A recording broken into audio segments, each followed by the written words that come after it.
শুভেচ্ছা আমন্ত্রণ খেলাধুলা ইন্ডিপেন্ডেন্ট টেলিভিশনের নিয়মিত আয়োজন জগতে আপনাদের সাথে আছে সাইদ সাদিক।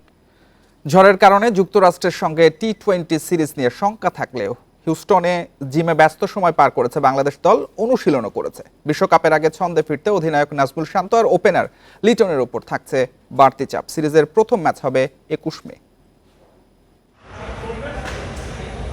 শক্তিশালী হারিকেনের প্রভাবে টেক্সাসের হিউস্টন স্টেডিয়ামে অনুশীলনের সুযোগ না থাকলেও জিম সেশনে ঘাম ঝরিয়েছে বাংলাদেশ দল। ফর্মে ফিরতে অধিনায়ক নাজমুল শান্তর বাড়তি মনোযোগ, চাপ কমাতে কিছুটা হাস্যোজ্জ্বল দেখা গেছে ছন্দে না থাকা লিটনকে।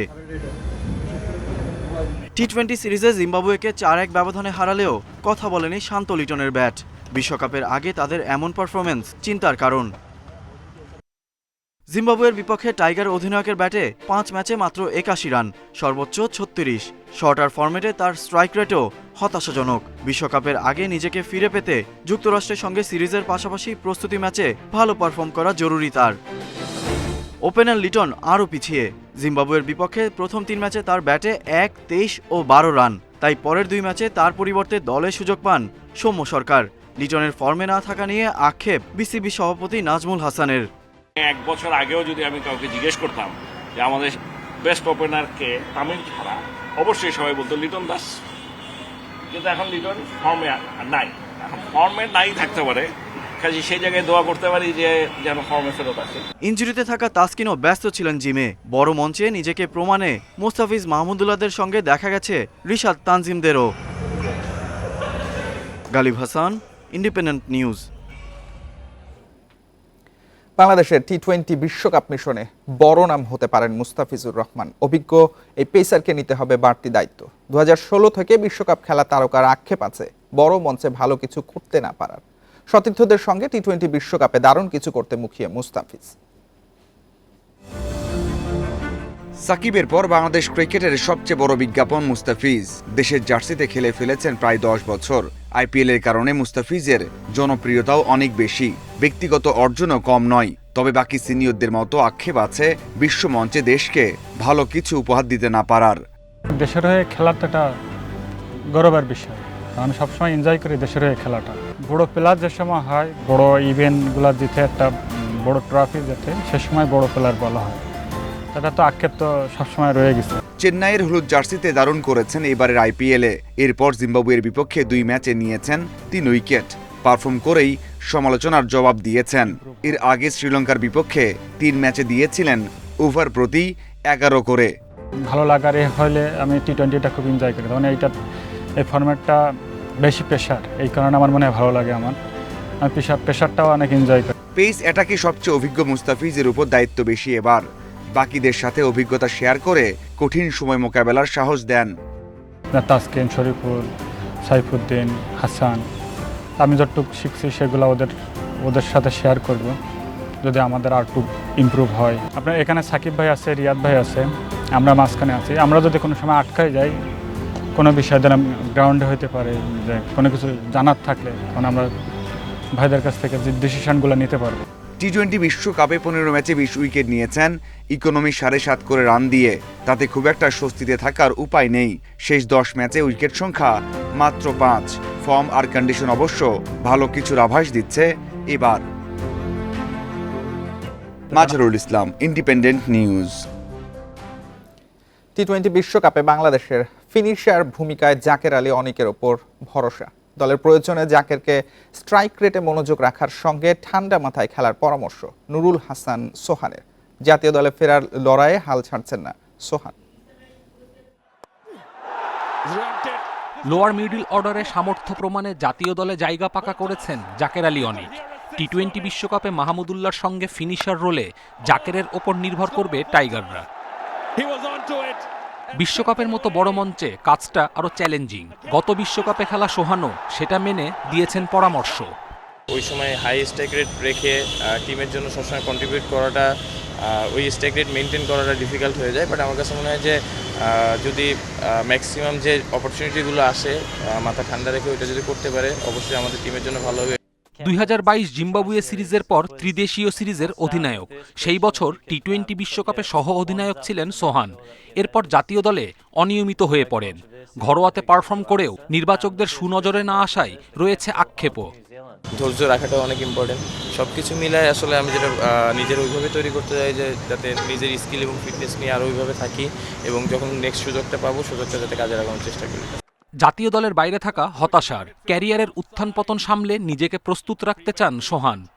খারাপ লাগে যখন ন্যাশনাল টিমের বাইরে থাকি, অবশ্যই চেষ্টা করবো ওই জায়গাটা ফেরত পাওয়ার এবং যেটা বললাম যে হ্যাঁ অবশ্যই ওই মানে ক্রিকেটটা খেলতেছি তো ন্যাশনাল টিমে খেলার জন্যই, অবশ্যই যেটা বললাম অনেক প্রাইডের ব্যাপার এবং বিপিএলটা ভালো গেছে, প্রিমিয়ার লিগও আলহামদুলিল্লাহ মোটামুটি ভালো গিয়েছে, বাট আমার কাছে মনে হয় যে অপরচুনিটিটা আসবে, অপরচুনিটিটা কতটুকু কাজে লাগাতে পারতেছি এটা আসলে ইম্পর্টেন্ট। আপাতত খেলা নেই, অবসরে নিজের স্কিল, টেকনিক আর ফিটনেস নিয়ে কাজ করে যাচ্ছেন সোহান। কপিল পাল, ইন্ডিপেন্ডেন্ট নিউজ। এবার ফুটবল প্রসঙ্গ। সেপ্টেম্বরের ফিফা উইন্ডোতেই বাংলাদেশের জার্সিতে দেখা যেতে পারে হামজা চৌধুরীকে। এ নিয়ে কাজ শুরু করেছে বাফুফে। সাধারণ সম্পাদক জানিয়েছেন হামজাকে দ্রুত বাংলাদেশি পাসপোর্ট পেতে সাহায্য করছে বাফুফে। গুঞ্জন অনেকদিন ধরেই চলছে, বাংলাদেশ জাতীয় দলের হয়ে খেলবেন ইপিএল এর ক্লাব লেস্টার সিটিতে খেলা হামজা চৌধুরী। অবশেষে সেটা বাস্তব হতে যাচ্ছে। যুক্তরাজ্যে জন্ম নেওয়া এই ডিফেন্সিভ মিডফিল্ডারকে পেতে তৎপর বাংলাদেশ ফুটবল ফেডারেশন। তবে লাল সবুজ জার্সিতে হামজাকে পেতে হলে সবার আগে পাসপোর্ট করতে হবে। লন্ডনে বাংলাদেশ হাই কমিশনে গিয়েও পাসপোর্ট করতে না পারায় অসন্তুষ্ট হন হামজা ও তার বাংলাদেশি মা রাফিয়া। পুরো বিষয়টি দেখভালের দায়িত্ব নিয়েছে বাফুফে। ন্যাশনাল টিমস কমিটির চেয়ারম্যান, উনি বাংলাদেশ দূতাবাসের ইংল্যান্ডে অবস্থিত বাংলাদেশ দূতাবাসের রাষ্ট্রদূতের সাথে কথা বলেছে এবং রাষ্ট্রদূত নিজে হামজা ফ্যামিলির সাথে কথা বলেছে।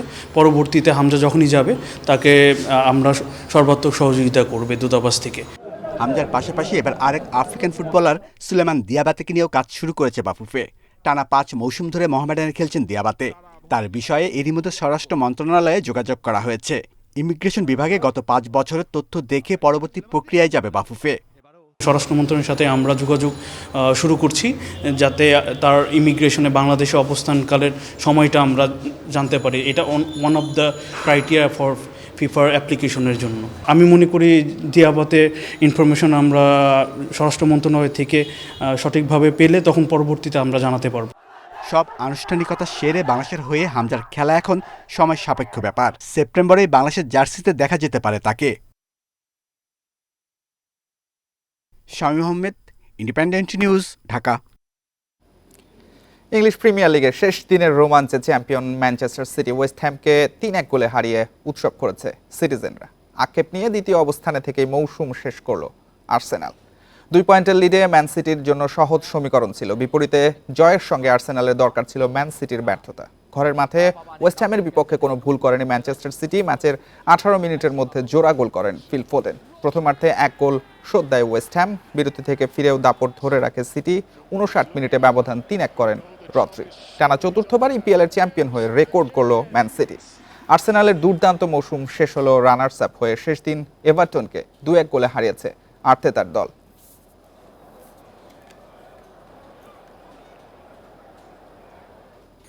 বসুন্ধরা কিংস আবাহনীর পর এবার রেফারিং নিয়ে আপত্তি মোহামেডানের। ফেডারেশন কাপের ফাইনালের আগে 5 রেফারির মান নিয়ে আপত্তি জানিয়ে বাফুফেকে চিঠি দিয়েছে তারা। নিরপেক্ষ রেফারিং এর স্বার্থে ফাইনালে ওই 5 জনের কাউকে না রাখার অনুরোধ জানিয়েছে ঐতিহ্যবাহী ক্লাবটি। কাপের সেমিফাইনাল বুধবার ময়মনসিংহে ফেডারেশন কাপের ফাইনাল। শ্রেষ্ঠত্ব ধরে রাখতে মোহামেডানের লড়াই বসুন্ধরা কিংসের বিপক্ষে। এর আগে উত্তেজনা বাড়িয়ে দিয়েছে সাদা কালো শিবির। ফাইনালের আগে নির্দিষ্ট 5 রেফারি নিয়ে আপত্তি জানিয়েছে ক্লাবটি। তিনি দেখাচ্ছেন কোন জায়গায়। আলমগীর সরকার, নাসিরউদ্দিন, আনিসুর রহমান সাগর, জিএম চৌধুরী নয়ন, যারা ঘুরে ফিরে এই বসুন্ধরা কিংসের ম্যাচ পরিচালনা করছে, যাদের রেফারিংয়ে পক্ষপাতের অভিযোগ আছে। 4-5 জন রেফারিং আছে, তারা আসলে একটা দলের পক্ষ নেই। ওরা ওই টিমের খেলাটাই চালায় এবং তারা অনেক অ্যাডভান্টেজগুলি কার্ডগুলি ওরা অ্যাভয়েড করে। তো এটা একটা ক্লাব বেনিফিট হয়। তা আমরা চাই ওই রেফারিগুলি আমরা নাম দিয়ে অলরেডি চিঠি দিছি ফুটবল ফেডারেশনে। তো ওরা যা আমি চাই ফেডারেশনে এটা দেখুক এবং নিরপেক্ষ রেফারি দেখুক। লীগ কমিটির কর্তারা জানান ফাইনাল ম্যাচটি যেন সুষ্ঠু ও নিরপেক্ষ হয়, সেজন্য সব ব্যবস্থাই নেবে ফেডারেশন। খুব উত্তেজনাপূর্ণ খেলা হবে। কাকে কি দেওয়া যায়, রেফারি কমিটি অবশ্যই ভালো রেফারি ওদিন দেবে, কারণ উত্তেজনাপূর্ণ খেলা, ওটা রেফারি কমিটির ডিসিশন নেবে। বসুন্ধরা কিংস মোহামেডান 2 ক্লাবের আপত্তির তালিকায় 10 রেফারি। ফেডারেশন কাপের ফাইনাল ম্যাচ পরিচালনায় কারা থাকেন তা নিয়ে অপেক্ষা। Shamim Ahmed, independent news, Dhaka. টি-20 বিশ্বকাপের জন্য জ্যাক ফ্রেজার ম্যাকগারকে নিয়ে যাচ্ছে অস্ট্রেলিয়া। রিজার্ভ প্লেয়ার হিসেবে এই হার্ড হিটারকে অন্তর্ভুক্ত করেছে অজি ম্যানেজমেন্ট। আইপিএলে নজর কাড়লেও অস্ট্রেলিয়ার 15 সদস্যের বিশ্বকাপ দলে জায়গা পাননি ম্যাকগার। দেরিতে হলেও রিজার্ভ তালিকায় তাকে নেওয়া হলো। 25 মের মধ্যে বিশ্বকাপ দলে পরিবর্তনের সুযোগ রয়েছে। এনগিদির চোটে দিল্লি ক্যাপিটালসে ম্যাকগারকে নেন রিকি পন্টিং। আইপিএলের অভিষেক মৌসুমে দুর্দান্ত খেলেছেন। ওয়ার্নারের ফিটনেস সমস্যায় ওপেনিংয়ে জায়গা পাকা করেন ম্যাকগার। 9 ম্যাচে 230 স্ট্রাইক রেটে করেছেন 330 রান। অস্ট্রেলিয়ার হয়ে 2টি ওডিআই খেললেও টি-20তে অভিষেক হয়নি ম্যাকগার্কের।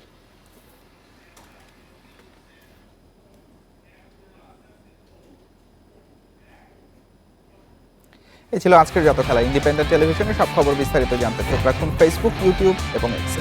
আমন্ত্রণ পরের আয়োজন।